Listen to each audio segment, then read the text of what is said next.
Salama, unaongea na Gadizo kutoka Global TV. Mambo vipi kaka, unaendeleaje? Ndio, nzuri. Kwanza pole kutokana na hali ambayo mashabiki zako wamekuwa na wasiwasi sana, kwa sababu wewe ni mtu maarufu tayari. Kwa hiyo maswali mengi ya mashabiki yamekuwa akijiuliza, Profesa, unaendeleaje na hali? Hali yangu ni nzuri. Na kile ambacho kilikuwa kinaonekana kwenye mitandao ya kijamii, ni kweli ulikuwa unaumwa? Na kama unaumwa, ni tatizo ni nini labda?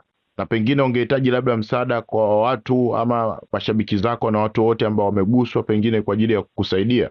Hapana, nilichokuwa nakionyesha ndo nilichokuwa naumwa. Kwa hiyo sijasema ni kitu gani naumwa, nadhani nitawaambia, lakini ninachokionyesha ndicho ninachokiumwa. Madaktari wanasema unaumwa nini? Hilo mtaverify mwenyewe, nitakuja kulisema pale, nitawaambia tu kwenye akaunti yangu, watu watajua.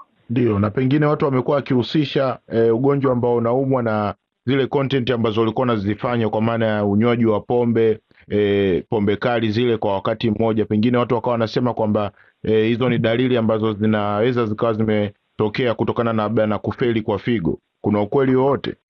Nitachoumwa ndugu yangu nitakuja kuambieni, lakini kila mtu analolisema sijui, lakini kwa sababu unaona kila mtu anapima kwa macho, ila mimi sijasema naumwa kitu gani, kwa naumwa kichwa, malaria.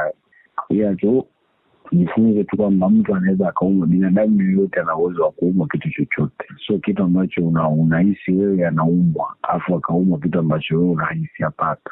Ndio. Ungependa kuambia nini sasa watu ambao wamekuwa wakijiuliza maswali kuhusiana na ugonjwa ambao unaumwa?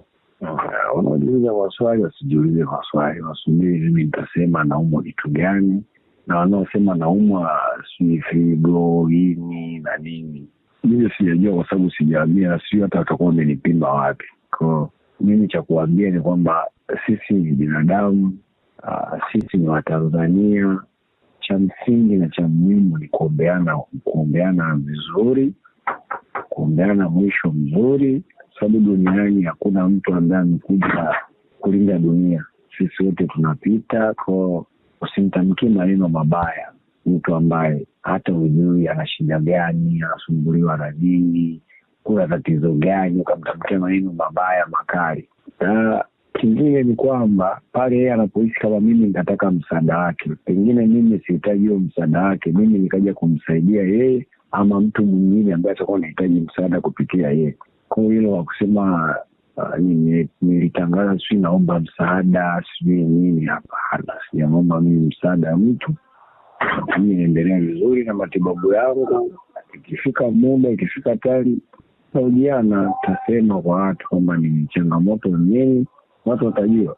Ndio. Na pengine kuna hizi comments kwenye mitandao ya kijamii ambazo watu wamekuwa wakizitoa, pengine zinaweza zikawa zinakuumiza kwa namna gani? Kuniumiza hapana, ningesema hivyo ni hapana, kwa sababu mimi nishaanza kupata comment toka naanza kufanya content zangu. Nishapata comment kali tofauti hata na hii, na mimi haziniumizi. Maybe leo nikasema zitamuumiza yeye ambaye anaandika, sababu ukiandika kwamba namuombea afya alafu ndio umeandika wengine ukafa wewe, nini kasi yako? Kwa hiyo mimi siumii chochote. Hasa hata huwa sisomaji mara nyingi, nazipitiaga tu zile za nini, lakini hata zote nikisoma pia ili haziwezi kuniumiza kwa sababu ni mtazamo wa mtu. Sio maana comment mtu ni mtazamo wake anaosema. Kwa hiyo siwezi kumfikiria mabaya na nini, ya kikubwa tu ni hicho kuambia kwamba tusiombeane mabaya, hasa wanawake wamekuwa na kauli kali sana, maneno makali, maneno machungu. Wengine hata hawajapata watoto, wengine ndo kwanza wana watoto wadogo wanakuwa. Kwa unatakiwa umuombee mtu ama ukemee, sio kunena maneno mabaya wakati wewe una uzazi. Unaweza kuzaa mtu ambaye yeye anakuwa ni mara mbili ya profesa unayemuona kwa ajili ya kunena maneno mabaya, kutokuombea mazuri. Walikuwa wanasema hawezi kuwa hivyo, lakini wewe si Mungu. Ndio. Na maneno mabaya siku zote yanakurudia wewe. Mimi hilo ni sana doa la kuku. Kwa ukisema kufurahisha watu, lakini ndio ushasema kwa unajiombea mabaya wewe, uniombee mimi. Ndio. Na pengine Profesa, bado unaendelea kufanya hizo content kwa sababu au unasubiri mpaka upone ndio uendelee tena kufanya hizo content za unywaji wa pombe? Always na content yangu nitaifanya tu, kwani kisaisababishi eti nikisema naumwa eti nisifanye hiyo content hapa. Lakini hatujaona hivi karibuni ukiposti sasa kuhusiana na hizo content zako kwamba ukinywa pombe. Bro, naumwa na kunywa pombe. Kwa ukishapona utaendelea tena kufanya hizo content? Mimi nitaangalia kile ambacho mtonga kiko sawa kwangu kukifanya na kifanya. Lakini sio ninasema nitaendelea ama sitaendelea. Ila nitapopona nitajua. Nafanya ama sifanyi nitajua. Neno lako la mwisho ni lipi kwa mashabiki zako wanaokupenda na watu wote ambao wanakuombea mema? Neno langu la mwisho ni kwamba niseme nashukuru sana kwa mashabiki zangu wanaonipenda, kwa sababu wamekuwa ni wengi kuliko wasionipenda. Pengine hata wasionipenda sio mashabiki zangu ama ni mashabiki zangu, ila mashabiki zangu ama watu wangu ni wengi sana wanaonipenda na kuniombea mazuri. Watu wengi wamenitafuta DM kuhusu dawa, wengine kunisaidia dawa napata vipi, kunielekeza, kunielewesha. Watu wengi sana ambao wana upendo sana na mimi kuliko hata hao ambao mnawaona kwenye comment. Niseme la mwisho kwamba nawapenda wale wote wanaonipenda na wasionipenda wote nawapenda pia. Na la mwisho kabisa Profesa, pengine ungetamani mwanao ama ndugu yako yoyote aje afanye content kama ambazo unazifanya wewe?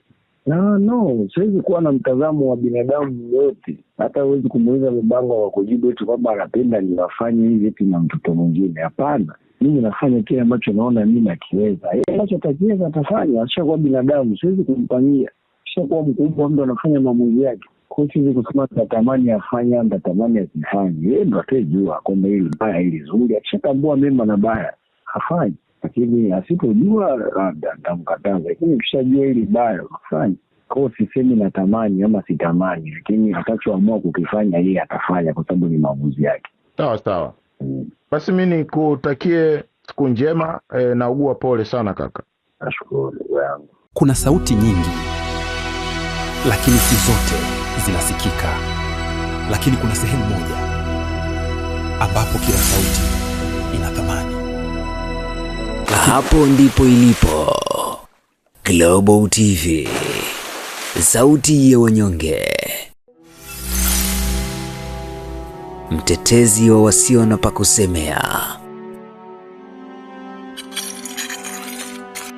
Global TV ni YouTube channel inayopendwa na watu wengi. Una biashara? Chagua platform yenye watu halisi. Tangaza kupitia Global TV. Next level.